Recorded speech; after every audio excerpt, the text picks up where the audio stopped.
Welcome to బుజ్జి కథలు. అందరూ బాగున్నారా? నేను చాలా బాగున్నాను. మరి ఆలస్యం చేయకుండా ఈ రోజు కథ మొదలు పెట్టేద్దాం. డబ్బుకు లోకం దాసోహం, డబ్బెవరికి చేదు, డబ్బు మనుషుల మధ్య దూరాన్ని పెంచుతుంది, బంధాల్ని విడగొడుతుంది అంటూ అందరూ మనల్ని నానా మాటలు అంటున్నారు.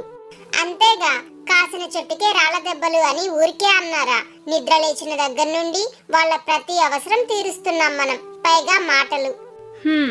ఎవరి వీపు వాళ్ళకి కనిపిస్తే తంటా ఏముంది?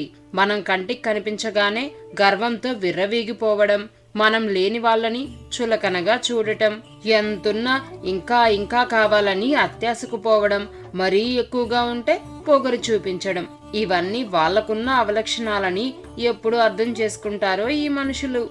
తమ తప్పొప్పుకుంటే పరువు పోదు, అందుకే ఎప్పుడు ఇతరులను తప్పు పట్టేందుకే చూస్తుంటారు. అది తోటి మనుషులైనా, వస్తువులైనా, మనలాంటి డబ్బైనా. ఎవరక్కడ ఏడ్చేది? మొబైల్ ఫోన్ గొంతులా ఉందే. అవును, అది మన మిత్రుడు ఫోనే. 100% పక్కా, డౌటే లేదు. ఈ మనుషులే దాన్ని ఏదొకటి అనుంటారు. నీకెలా తెలుసు మిత్రమా? మాకు అలవాటైపోయిందిలే, నీకే కొత్త. ఇంతకీ ఏమైందో చెప్పు. మనుషులు నన్ను రోజు ఏదో మాట అంటూనే ఉన్నారు.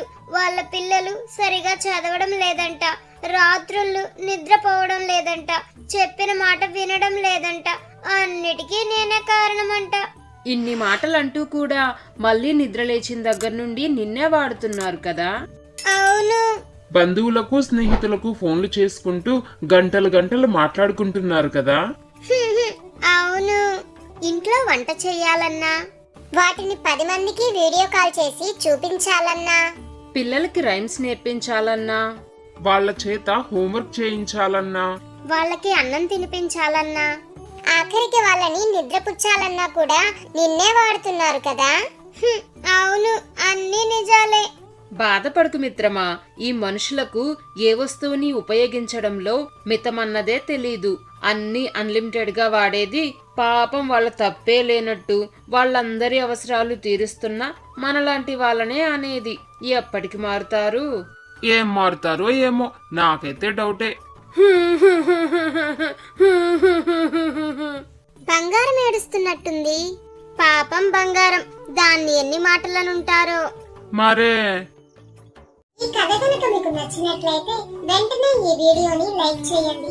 ఇలాంటి మరిన్ని మంచి మంచి కథల కోసం మన బుజ్జి కథలు యూట్యూబ్ ఛానల్ ని సబ్స్క్రైబ్ చేసుకోండి. Thanks for watching.